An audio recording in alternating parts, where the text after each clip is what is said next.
Oh jeune homme, jeune homme, quand tu es quitté pour aller clasher un petit gars en Côte d'Ivoire, on ne t'avait rien demandé. Maintenant, il y a un petit qui vient de te clasher et j'attends que tu répondes. Et j'attends que tu répondes, mais avec un phrasé digne de ce nom. Que tu dises pas n'importe quoi. Les histoires, je te baise par tous les trous, machin, ça c'est enfantin. On veut un phrasé digne de ce nom. Écris un français que tout le monde peut comprendre et entendre. Et articule tes mots s'il te plaît. Parce qu'on n'entend pas ce que tu dis. Donc j'attends le retour du clash contre le fils du soleil. On est d'accord d'aller se mêler des choses qui sont à des kilomètres de chez toi. J'attends le retour. Et avec un phrasé digne de ce nom. Voilà. Et pas nous raconter des trucs ici que nous on ne comprend pas. On est d'accord, hein? Déjà, je te rectifie, hein. Déjà, je te rectifie. Imra, ici, Imra, dans Ténor, si tu imaginais un clash dans sa tête et croit que Imra allait prêter attention à ça, Imra, ce n'est pas un petit, hein. Il faut déjà que je te rectifie déjà premièrement sur ce plan. Imra, ce n'est pas un petit. C'est le meilleur artiste rappeur à l'échelle continentale, surtout du côté francophone. Actuellement, celui-là qui a su comment exporter la culture ivoirienne à l'échelle internationale. Grâce à Imra, aujourd'hui, nous on peut encore rêver. Nous on peut encore rêver. C'est celui-là qui a su associer le nushi et le rap. C'est celui-là qui a su dominer les charts à l'échelle internationale et surtout en France. Imra, c'est un autre niveau. Donc dire que c'est un petit, contrairement à Ténor, déjà je te rectifie sur ce plan. Mais par contre, sur tout ce que tu as à dire là, moi je suis d'accord avec toi. C'est ça le problème des ténors.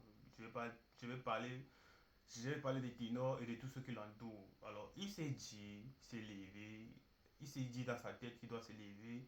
Comme il a dit dans un live, le clash qu'il a entamé contre Imra, là, c'était planifié, c'était programmé, soi-disant, si Imra. Parce que tous, entre parenthèses, tous se disent, entre parenthèses, se disent que Imra a planifié, le succès de Imra a été planifié sur le clash qu'il a eu entamé avec DJB, sans connaître réellement les coulisses. Il y a énormément de choses qui se passent parce que vous n'écoutez pas. Vous écoutez que la musique, mais vous n'écoutez pas les paroles. Vous écoutez les paroles, mais vous n'écoutez pas l'histoire. Vous ne comprenez pas le message à travers. Alors, l'avenir d'Imran ne s'est pas seulement juste basé sur le clash qu'il a entamé avec DJB et que DJB a répondu par la suite. Ce n'est pas ça. Il y a une histoire, il y a un combat, il y a un message à faire passer. Du coup, Tenor se dit que s'il se lève, il programme un clash contre Imra, vu que Imra est actuellement sur le trône du rap africain, du côté francophone. S'il programme un clash avec Imra, et que si Imra réagit, ça va forcément faire parler de lui. Bien que Imran n'a pas réagi à cela, ça a fait parler des ténors. Et on a vu comment il a drastiquement augmenté le nombre de tuteurs sur la plateforme Spotify. Alors, s'est levé un bon matin, dit clasher Imran sans raison, sans but, sans argument, sans propos au préalable, soi-disant parce que sur le hip-hop, sur le ring qu'il attend Imran sur le terrain. Non, mon frère, ce n'est pas comme ça que ça se passe. Tu dois avoir des arguments solides, tu dois être convaincant, tu dois te dire le pourquoi. Même si sur le hip-hop, ce n'est pas comme ça qu'on entame une guerre. Une guerre, c'est stratégique. Bien que tu as programmé cela, il faut d'abord que tu connaisses ton ennemi. Et c'est quelqu'un qui se trouve de l'autre côté du continent africain. Il y a des je ne dirais pas petits rappeurs, il y a des rappeurs, entre parenthèses, au Cameroun, qui jusqu'aujourd'hui te clashent.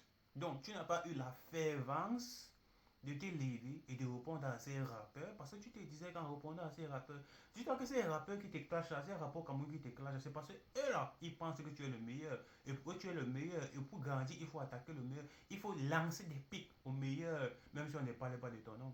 Vu que dans ton titre, dans ton disque, Raïm, tu as clairement édifié le nom de Imra à l'intérieur, du début jusqu'à la fin.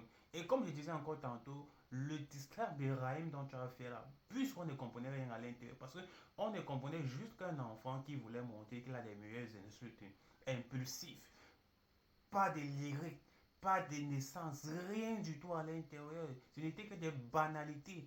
Contrairement à FDICD et moi, qui était, entre parenthèses, en traité conseiller, quelque chose que je disais et j'ai toujours eu à dire dans mes vidéos précédentes. D'où je reviens encore sur toi. Je suis complètement d'accord avec toi. Essaye d'abord. Un proverbe dit ceci. Tu ne peux ne pas voir le sable qui se cache dans tes yeux, mais tu as toujours eu l'habitude de regarder le sable qui se cache dans les yeux des autres. Regarde d'abord les clasheurs qui sont dans ton propre pays. LMB, le fils du soleil, etc. et tout, et tout, et tout, et tout. Regarde ces clasheurs qui te clashent. Est-ce qu'il ne serait pas prévoyant, est-ce qu'il ne serait pas normal que tu t'intéresses d'abord à ces clasheurs, soi-disant, tu penses qu'ils sont petits, et puis on va les appeler petits, bien qu'ils ne sont pas petits, qu'on a vu là, qu'on a écouté tous ces distracts des clasheurs qui sont sortis vis-à-vis de toi là. Ils sont très talentueux. Ils sont très talentueux. On va pas juste nous dire que parce que tu es noir le talent, parce que c'est... Non! Comme tu comprends et comme tu l'interprètes sur le hip-hop. Donc, la même façon dont tu crois que Imra doit te répondre, c'est comme ça que tu dois aussi répondre à ces clasheurs-là. Tant que tu ne réponds pas à ces clasheurs qui sont dans ton pays, sache que Imra ne prêtera jamais attention à toi. Il a déjà dit, no snap, no distract. Et c'est de ça qu'il s'agit. Revenons à la réalité, qu'on ne te mente pas. Non. Maintenant, est-ce que tu vas supporter la pression du game? Est-ce que tu vas supporter l'endurance? Ça, je ne sais pas. C'est à toi de nous prouver. Bref, téléchargez notre réseau social. Si vous voulez streamer de la musique, vous pouvez tout simplement télécharger notre réseau social Jibawol, dépendamment de la niche que vous suivez, surtout de la musique, de l'actualité musicale, ou bien streamer, que ce soit vidéo ou audio, vous pouvez les trouver sur notre réseau social Jibawol, disponible sur les plateformes de téléchargement telles que App Store et Play Store. Et une fois, un gang, ici sur le Cheton Kiff.